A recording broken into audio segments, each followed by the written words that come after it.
Well, good morning, everyone. Good morning, everyone. Happy Monday morning. It is April 6, 2026. It is so good to see you all this beautiful and amazing morning. Excellent Monday morning. The weather is absolutely stunning outside, nice and chilly. And I am happy to be living in Austin, Texas. Lots to go over today. This is our Monday morning touch point where we are going to do a complete market overview, help us get ready for the week ahead of us.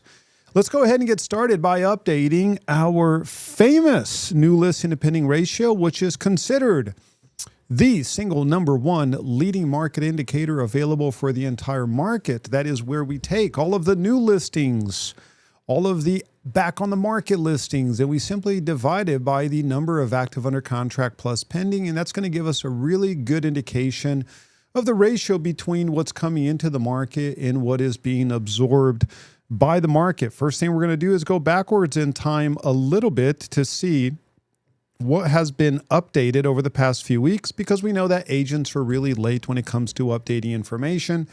Active under contract at 461 or 641 stays exactly the same. Let's go ahead and take a look at pending really quick. And that's going to go up to 445. That's going to go up to 445. Let's go ahead and just get this updated, 445. Let's go back to the 16th to the 23rd. That's going to be 548. Let's go from the 9th to the 16th. That's going to be 606. We're going to go from the 2nd to the 9th, and that's going to be 574, so that stays the same. Now we can start updating this past week from the 30th all the way to the 6th. Keep in mind that this information will be updated tomorrow morning, so we will see exactly how many new listings we've had over a 7-day period. This is partial information because it is only 10:07 a.m., so new listings are going to come into the market between now and 11:59. But that number right now stands at 1,261 listings, which means we need what? We need 39 plus 30, 69. We need 69 additional listings to come on the market in order for us to beat the previous week. And then we're going to take a look at the month over month. Let's take a look at price increases. We are looking at 274 price increases. Let's take a look at price drop. We're at 1404.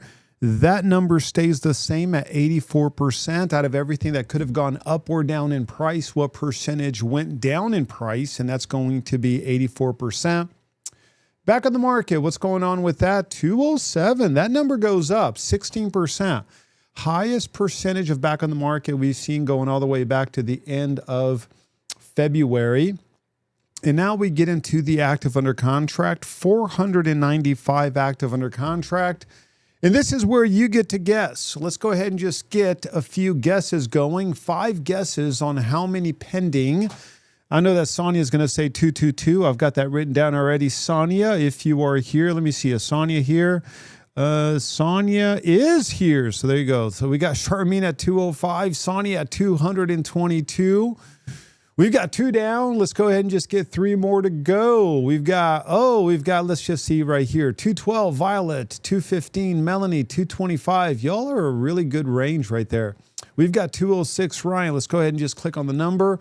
We've got a total of 240. Seth comes in at 240. And wow, okay, this is interesting. It is a higher number than the highest number. Seth came in at 240, and we've got a higher number than 240. We've got 245, you all. Not bad. Not bad. I'm encouraged. 245. And that is with interest rates, stabilizing right now, but having gone up to the 6.5% or so. I am very, very encouraged to see a 245 on pending. And right now, when you look at rates, we're looking at 6.5 rate, 6 1/8 for FHA VA, conventional 30-year, right at 6.5. Now, take a look at the open house number. That number plummeted almost half of the open houses that we had the previous week. But of course, we got Good Friday. Easter Sunday, and the weather did not cooperate for open house. So it makes sense that that number plummets. Let's take a look at the year over year. Whoa. Same week, year over year. Take a look at new listings. Down 24%. So far, we are short 398 new listings compared to the same exact week last year.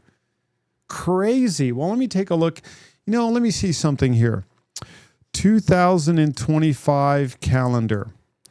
2025 calendar, we had, 20. I mean, that's, so if we take a look at, that's a huge drop. That's a huge drop. That's crazy. That is crazy. Now, when you look at last year, that was, okay, so we've got the 31st last year was a Monday. And that's amazing. Where are all those withdrawns and expireds that we thought would come back? Yeah, they are holding steady, aren't they? That is a huge drop. Do you think because of Easter, apparently it was later in the month last year? I would say that certainly has something to do with it. That's certainly but look at it. We've got 2 weeks in a row. 2 weeks ago, number of new listings down 9.5%. 2 weeks ago. And the 2 previous weeks, not that big of a difference. So far this year, we are down 493. And if I remove this week, then we're still down 95. The fact that we're down by 24%, 398, I mean, we'll get about maybe 100 listings coming into the market between now and 11:59 p.m. I'd say 100 new listings will come to the market. That's still going to be almost 300 down compared to the same exact week last year, which is really crazy. And we also have 69 more price increases in 612 less price drops. Bottom line, it is a better market now than at the same period last year. No doubt about that. Better market now compared to last year. 2026 is outperforming 2025. When you look at the number of sold properties per 1,000 realtors, we're gaining 5.1%. We're 5.1% cumulative. January, February, March, number of sold properties per 1,000 realtors, a 5.1% year over year gain on the cumulative side. That's great news. We've got a gain on the pending side, and now we're backtracking on the number of new listings entering the market. That's all great news because that's going to contribute towards price stability. Back on the market, we are down 11. We are down 179 active under contract, down 420 on pending. So this is what's going to happen. We are going to outperform the new listing to pending ratio. We're at 0.50 versus 0.71. We're going to outperform that, but we're not going to outperform the pending. We're going to outperform the ratio because we are so low on the number of new listings. That's why we're going to outperform the ratio. But we're not going to have more pendings. This number is going to be negative. We are negative. It's going to be 3 weeks in a row where we are underperforming on the pending side of things when you look at this specific calculation. Now, let's take a look at the monthly. I am not creating April quite yet because of Good Friday and Easter weekend and the weather. Doesn't make any sense for us to start adding the April information. What we're going to do is we're going to update the March data. And then next week, we are going to have the April, the month to date April. On the March side of things, we're going to go to 2039 on pending. On active under contract, we're going to go to 2407. So we've got a 0.73. So when you look at the month of March, we are outperforming March of the previous year, 0.73 versus 0.71. February 0.80 versus 0.75, January 0.75 versus 0.69. So you can see that on the new listing to pending ratio, we are absolutely outperforming last year. And on the number of new listings, 5285 versus 5348. That's a pretty decent drop on the number of new listings entering the market. And on the pending side of things, so you see we're at 2039, but this was 2121. So the reason why the ratio is improving is because the number of new listings not keeping up with last year, which was a record year last year when you look at the number of new listings entering the market. We are not underperforming double digits. This week could very well be an outlier. This time next week, what we could notice is a plus 10% increase. But it is meaningful, and it's certainly something to pay attention to, that a 24% drop on the number of new listings at 10:16 in the morning is substantial and something that we have not seen in quite some time.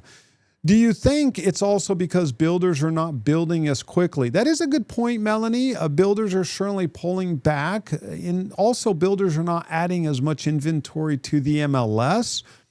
Part of the reason why first quarter of the year they tend to pull back on MLS listings, and then they start adding those MLS listings towards the third and fourth quarter of the year.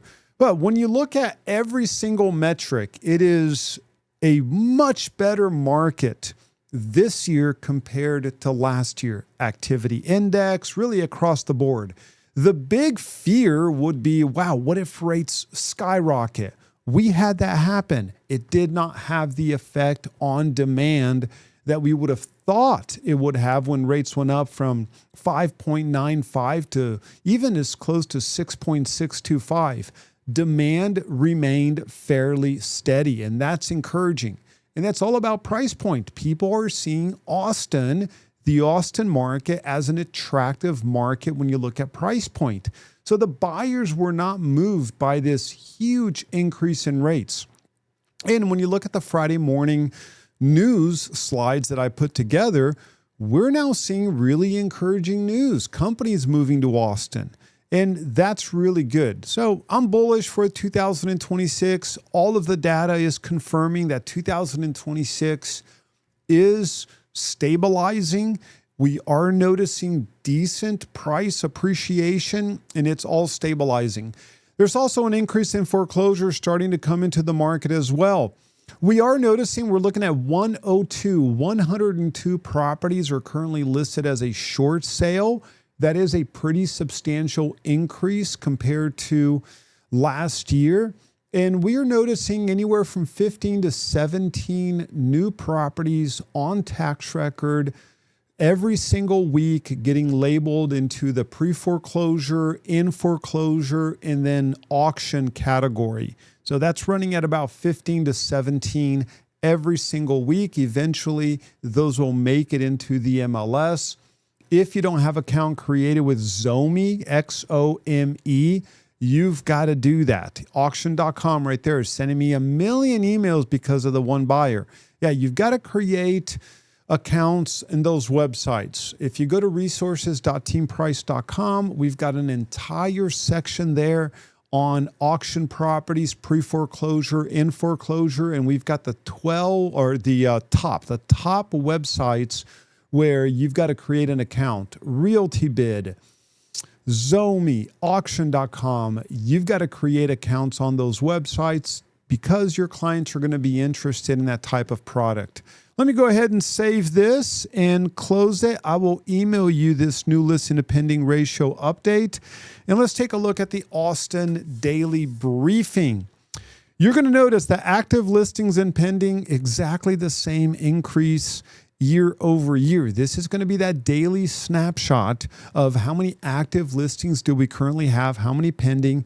And then because we've been updating this information for so long, we've got this exact day, this exact week. What is this? Week 13 out of the year, Monday, week 13. I don't compare April 6 to April 6.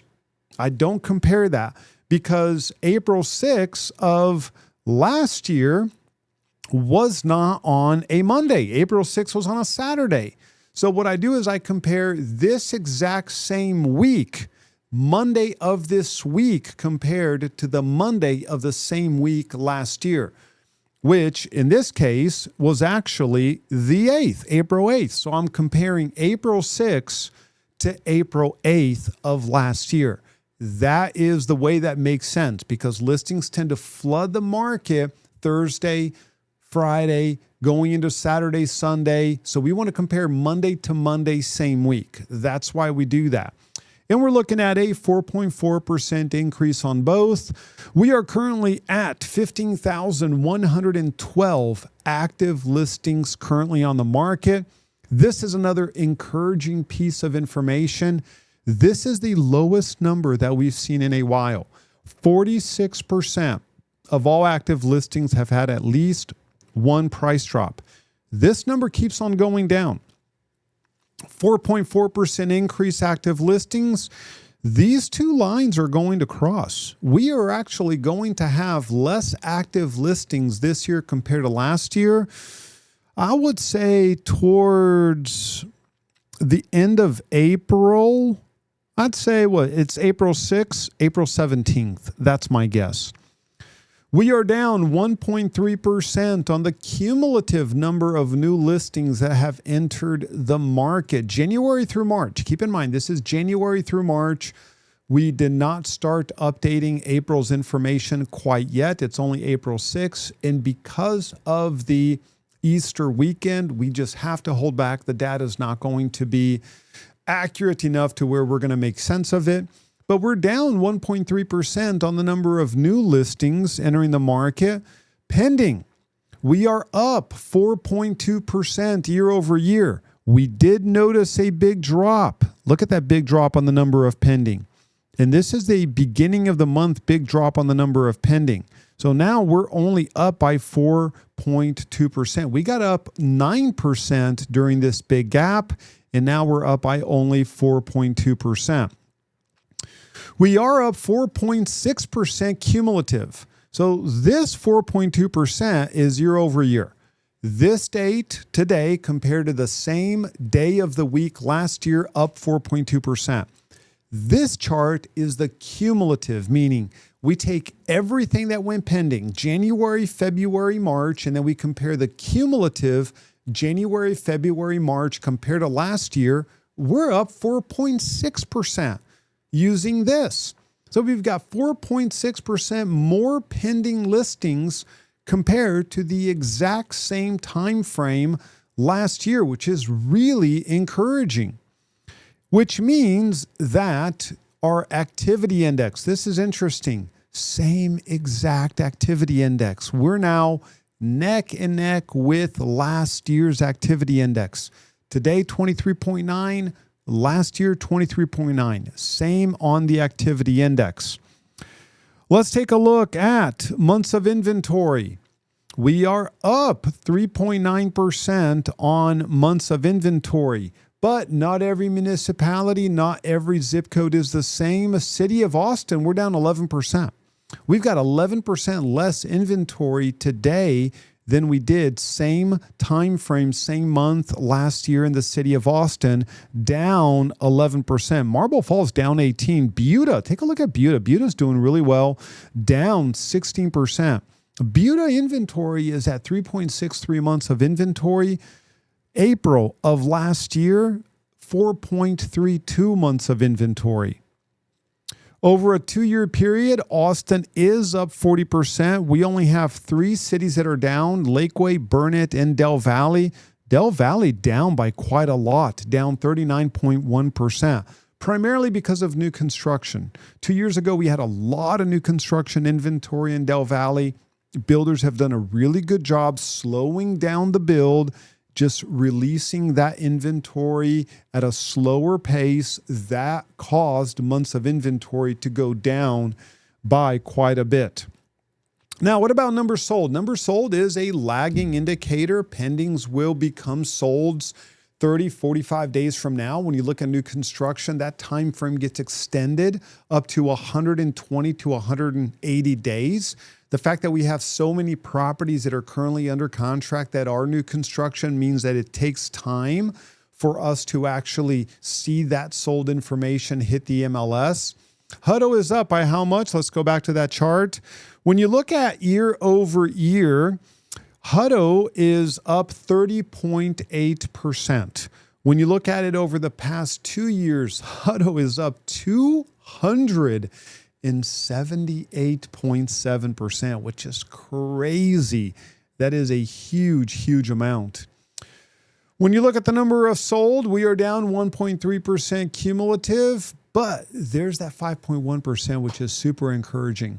Sold per 1,000 realtors coming in at 361 for January, February, March, up 5.1%. We have our best year so far going all the way back to 2022. We hit a low 2023 at 334, the cumulative, and we're at 361. So a really nice improvement from the 2023 low. Now let's talk about pricing, because something really interesting happened from Friday until today, and that is the median and the average sold price turned negative year over year. A pretty substantial drop with a number of properties that were listed as sold. We still had a very decent month-over-month gain of 6.6%, which is really nice. 5.6% on the median side, but that was a big drop. We were at 9% month-over-month gain on Friday. And then, of course, all the agents updated all of the sold. We know that cheaper properties sell towards the latter part of the month. And what happened over the weekend? The sold value dropped by quite a bit. So which means that we're now negative year over year, $4,904. That number is going to increase by a little bit. It is April 6th. Agents are still updating sold information for last month. On the median side of things, we are now down by 1.4%. So when you look at the average, something really interesting happened. We had 3 years in a row or 2 years in a row where the average sold price year over year was going up. That reversed. It now went down. So there's a little bit of pressure right there on pricing, that lagging indicator. So what does that tell us? That demand is up, pendings are up, but where is that pending focused on? Affordability, which is now causing that median price and the average price to pull back. That's going to make it to the headlines. So it's going to be very confusing for people, because for the longest time, we were beating that drum saying, hey, the market is collapsing. Demand is down. And people would say, what? Well, but prices are up. And we'd say, yeah, that's a lagging indicator. Well, look what's happening now. We're saying, hey, we've got a better year this year than last year. The leading indicators are moving positive, true. And guess what people are, well, but prices are down. Well, yeah, that's a lagging indicator. But there's also, what are people buying? People are buying more affordable properties. Both can happen at the same time. You've got an increase in demand. What kind of demand? The lower 45th percentile demand. That right now is what's driving the market, which means that's what's happening with the pricing. And it confirms by the percentile analysis that we're going to go over here shortly. So you can see that the average sold price, we're down 15.85% on the median side of things. And let's take a look at this chart. That's very consistent. Look at that pattern. Look at those dots. That's March 2026, March 2025, March 2024, March 2023. And we've got a very consistent pattern of year over year prices going down. The people who couldn't buy before are buying now. They're taking advantage of the lower prices, Melanie said, and I completely agree with you. On the median sold price, we are down 22%. $121,000 from the market peak, which is crazy. When you look at the median sold price, March 2026 compared to 36 months prior, that's down 4.67%. So if today is the absolute bottom of the market and we simply apply the 4.592 compound appreciation that we've seen over the past 26 years, it would take 69 months for the market to recover to a peak value. The market has to appreciate by 28.21% to return back to its peak value. Realistically, it's going to take way longer than that. I would actually put a full peak value market appreciation at not 69 months. I would put it at between 85 and 100 months. Let that sink in. I would put a return to peak value when you look at the entire median price at between 85 to 100 months. That's what I would do, because the market is going to appreciate at a slower rate than the 4.592, because the 4.952 includes the 2020 to 2022 explosion where the market appreciated 45% in 1 year. It includes that. So that's why it's going to take a little bit longer. So far this year, the average sold price is $549,381. If we take all 6,439 properties that have closed so far this year, the average sold price $549,381. That is negative 3.7%. If you look at the median price, everything that's sold so far this year, $412,716. That's down 4.4%. And the sold to list price ratio is at 97.0, which is lower than the previous year at 97.1. So this is everything, all 6,439. Now, take a look at the bottom 25th percentile and the top 25th percentile, and you are going to notice something really interesting.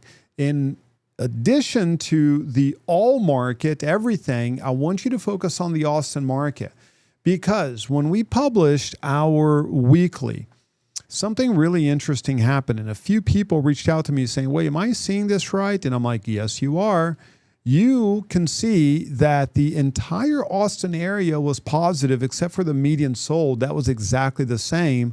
But the city of Austin, we had negative numbers on the median list and the median sold. A little bit higher on the average sold, a little bit higher on the average list, but on the median, we had negative numbers. And when you take a look at the percentile breakdown, we have negative numbers on the entire market on both the bottom 25th percentile and the top 25th percentile. But the city of Austin, the reason there's a red dot right there is because the top 25th percentile is underperforming the bottom 25th percentile, something that we have not seen. In 14 out of the 30 cities that we track, the top 25th percentile underperformed the bottom 25th percentile. That is what's causing that median price to go down year over year. We've been in a situation where the average price going up, the median price also going up. Why is that? Because the top 25th percentile market was propping up the pricing more so on the average than the median. That's starting to unwind a little bit. And that is showing us that people are going more towards that bottom 25th percentile. I'm surprised that Cedar Park is underperforming. Yeah, Cedar Park is underperforming. The top 25th percentile Cedar Park over the past 30 days just ground to a halt at $599 compared to $712. That was very, very eye-opening, 15.8%. What else do we have? We've got Lakeway collapsed, 34.9%. We've got a lot of cities now underperforming on the top 25th percentile. Lago Vista, Lakeway, Leander. Leander, the top 25th percentile, is up, but it's underperforming the bottom 25th percentile. All the appraisal district assessments are lower, or most of them. Yeah, that means that they're going to increase the tax rate. They're going to increase that tax rate, right? When they control both sides of the formula, they're going to get their money somehow. So pretty interesting analysis. We now have 9 cities that are up year over year when you look at the median sold price. Everything that's sold so far this year compared to what sold last year, we have 9 cities that are up. Bastrop is up, Burnett is up, Dale is up, Lago Vista, Liberty Hill, Manor, Smithville, Spicewood, and Wimberley. Those are all up year over year. Interesting thing is that Wimberley just hit a peak value. When you look at the median sold price in Wimberley, it hit a peak value. Every city had a drop from peak except for Wimberley. Some of them, we've got 26%, 39%. Marble Falls dropped from peak, 39%. Wimberley, highest it's ever been. Really interesting. And we've got 2 cities that are now considered undervalued. You've got Lockhart and Marble Falls considered undervalued using the 2020 baseline price and then adjusting that for inflation, adjusting that for the trend fair value, which is the appreciation for that specific city, and then comparing that with what has sold over the past 90 days. We have Lockhart and Marble Falls as being considered undervalued.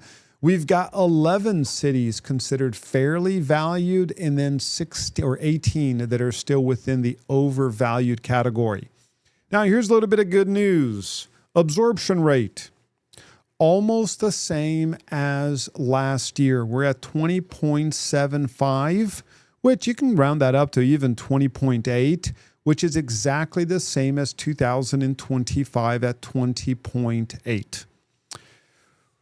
Very close in February, 17.5 versus 17.8. But the absorption rate, as agents update the sold data for the month of March, we are going to beat out March of last year.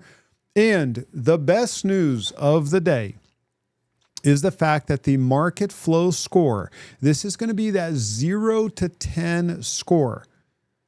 0, the market is garbage. We've only had 1 month where the market was 0, January 2009. It was a terrifying month. And then we've had a few months where the market was a 10. The market could not get any better.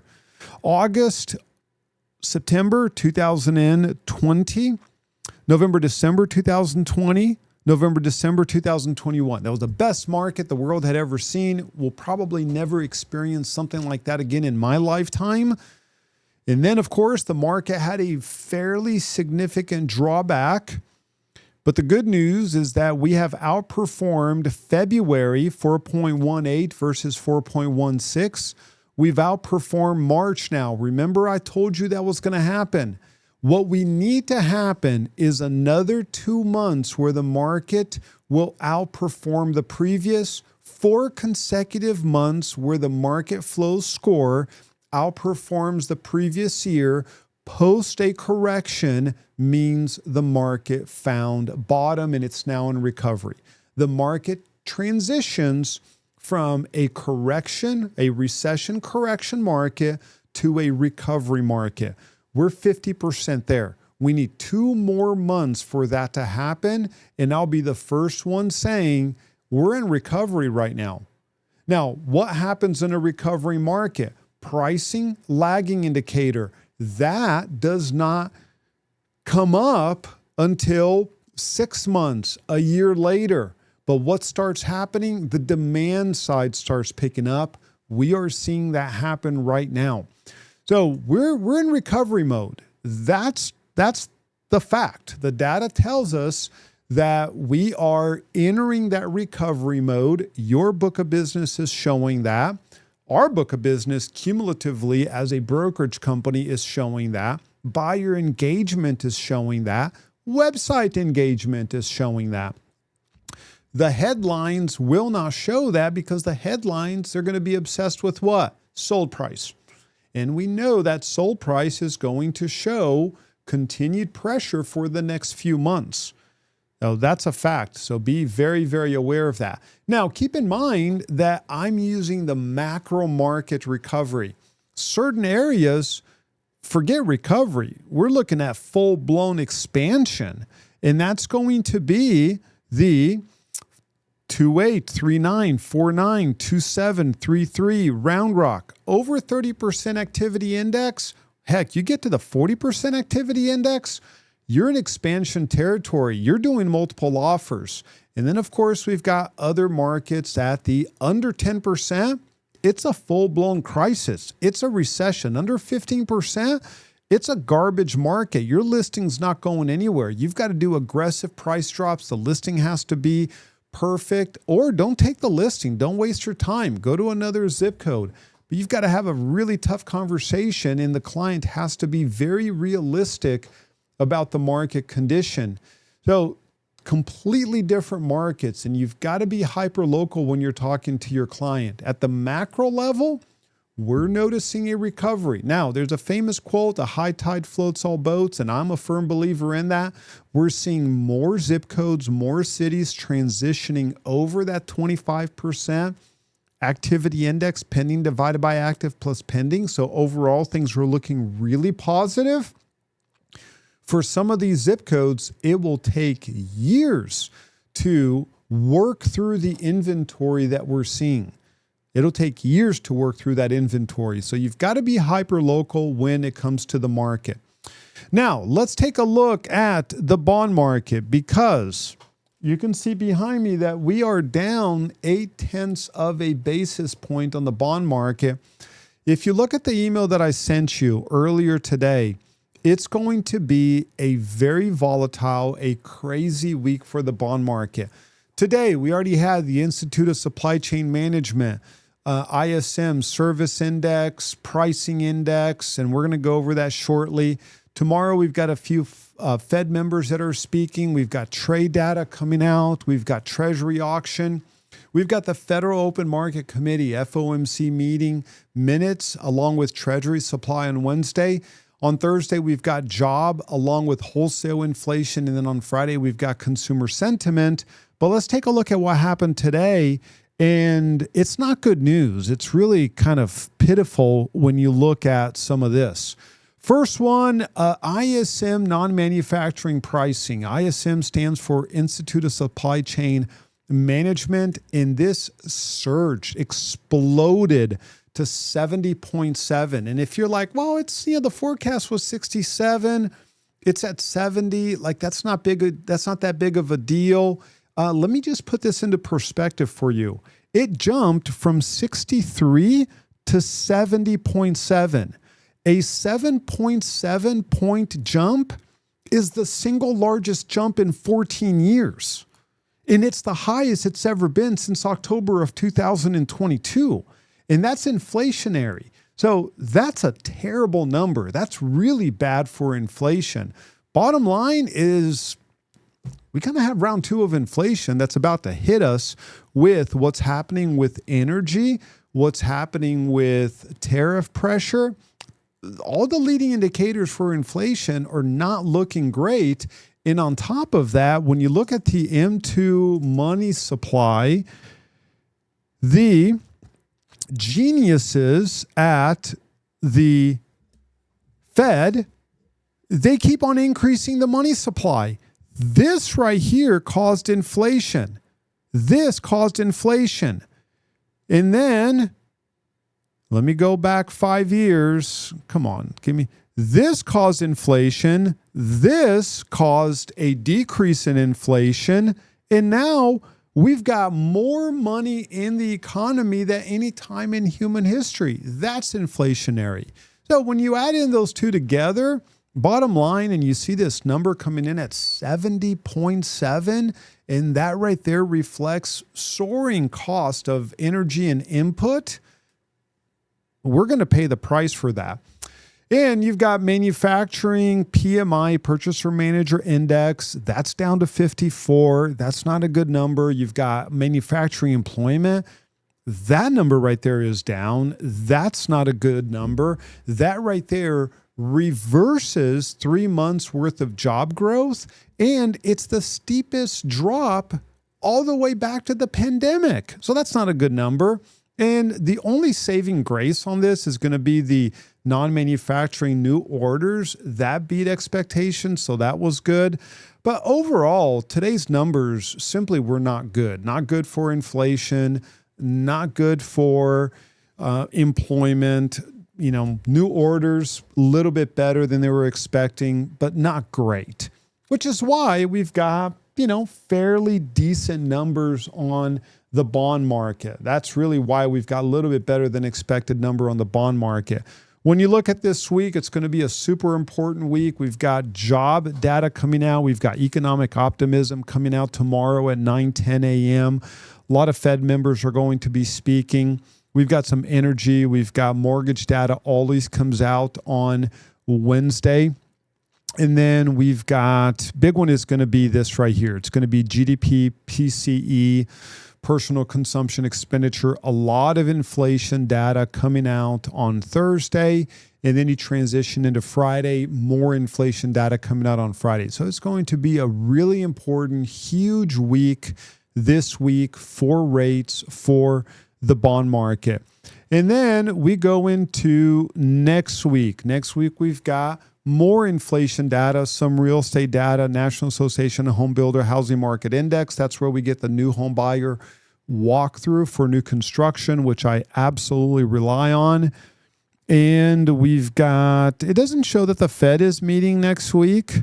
So when does the Fed meet next?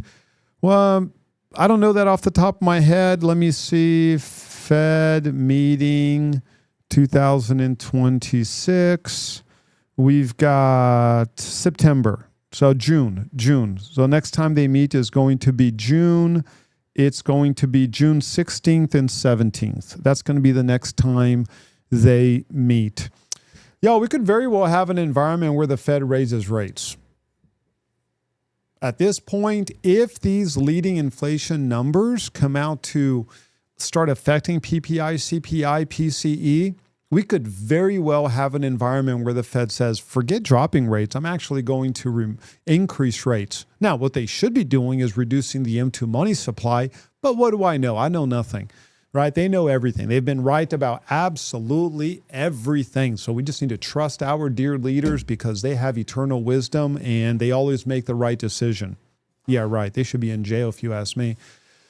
So that's what's going on this week. Super volatile week when it comes to rates. Lock and float has to be the only advice that we give clients is going to be that lock and float. If we have really bad inflation numbers that keep on happening the entire week, we could very well have a little bit of an uptick on the 10-year Treasury, also uptick on mortgage-backed security yields. It's going to have to be lock and float. That has to be the advice for clients going into this week, more so for Thursday and Friday. As you know, we will update all of this information. Kevin Warsh takes over in May. Do you expect any changes? This is what I expect. I actually like him as a pick. I actually do like him as a pick. And I've read some of his papers in the past. I think he's going to do the complete opposite of what people think that he will do. I think he's going to be more of like the Paul Volcker type of Fed chairperson, as opposed to like cut rates down to 1%, which would be ridiculous. I hope they don't do that. And if he decides to do that, then I'll just give up. So I would say that he's going to reduce the Fed balance sheet. That's what I think he's going to do. He's going to reduce the Fed balance sheet, which will actually cause rates to go up. So a lot of the political talk right now, it's like, oh, he's going to be just, cut rates. I think rates are actually going to go up with his selection because, in my personal opinion, based on what he has written in the past, he's going to be more focused on reducing the Fed's balance sheet. And I would put him in the category of more of like a true believer that inflation is the symptom of the money supply increasing more so than purely monetary policy. It's like the money supply is too big. Let's reduce the Fed balance sheet. That's what I personally hope happens. That's what I think is going to happen. But Sonia, when it comes to monetary and fiscal policy, I have been disappointed many, many times in the past, and I am okay to be disappointed again. So, but so far, I actually like him as a pick. So let's see if he's got the guts to do what's needed. So maybe he will, maybe he won't. Who knows? Yo, we've got some additional things that we are going to be going over this week, especially in our team meeting on Friday. We have a total of 16 contract and form changes that are happening here over the next few months. As of now, they are expected to be mandatory towards the May, June timeframe. We also have three brand new forms that are going to be released. So it's a combination of 16 form changes along with 3 brand new forms: the property condition statement, the amendment to the farm and ranch listing, along with a compensation agreement between brokers on farm and ranch. We are going to review all of these form changes on Friday, do a complete recap on all of the upcoming form changes. You do not want to miss the Friday team meeting at the Awesome Board of Realtors. On Wednesday, we are going to go over, in addition to broker Q&A, we are going to go over the contract proficiency. And it's so interesting because I'll create a contract proficiency and I'll have a team member say, oh man, I just got a question about, owner finance. I just got a question about an assumable loan. Not that they went and did an assumable loan, but they now had the confidence to answer the question. So the contract proficiency for this week, due April 8th, in only 2 days, you've got plenty of time, is going to be this property with 10% down, and it's going to be an owner finance transaction.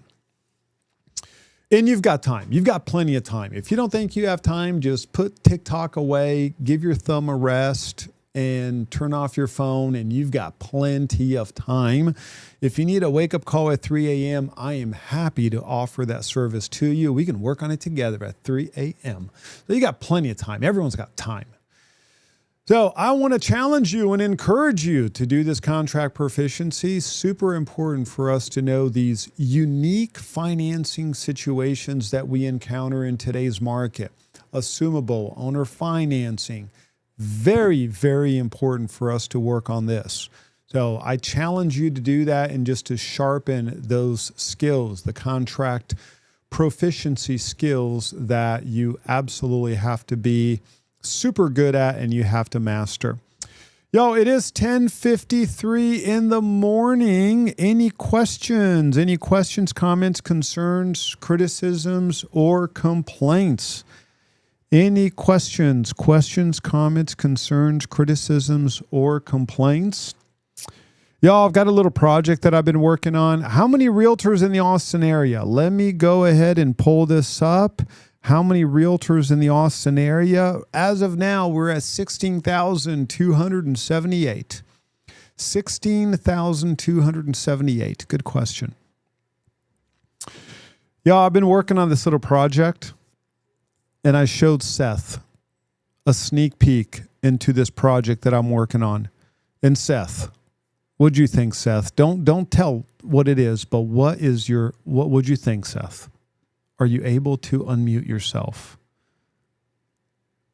and just give the team, okay, I thought it was awesome, all capitalized. Yo, I barely slept this weekend. I was like, I'm going to get this project. I'm so excited. I am so, you know what? I might show you some screenshots on Friday. I want to know now. Oh, I don't have the patience for that, Dan. So. Patience. Just be patient. And if it doesn't work, just hit the bottle. One of the two. Friday. Yo, I'm so excited. I would say that out of everything I've worked on for the past 26 years, this is what I'm most excited about. It's not a chart. It's not a chart. Better. I'm super excited. I'm absolutely stoked. Yo, it's 10:54 right now. If you don't have any questions, comments, concerns, criticisms, or complaints, thank you all so very much for joining. Super appreciate it. Do not forget that we have our amazing Wednesday meeting, a broker Q&A meeting, contract review. So really excited to go over our broker Q&A. And we also have our team meeting on Friday. So be sure to join us for our team meeting on Friday. You do not want to miss both of those. Super important for you to join both of those. So that's all I have, you all. Thank you all so very much for joining. Super, super appreciate it. Hope you have an absolutely excellent rest of your day. And I will talk to you later.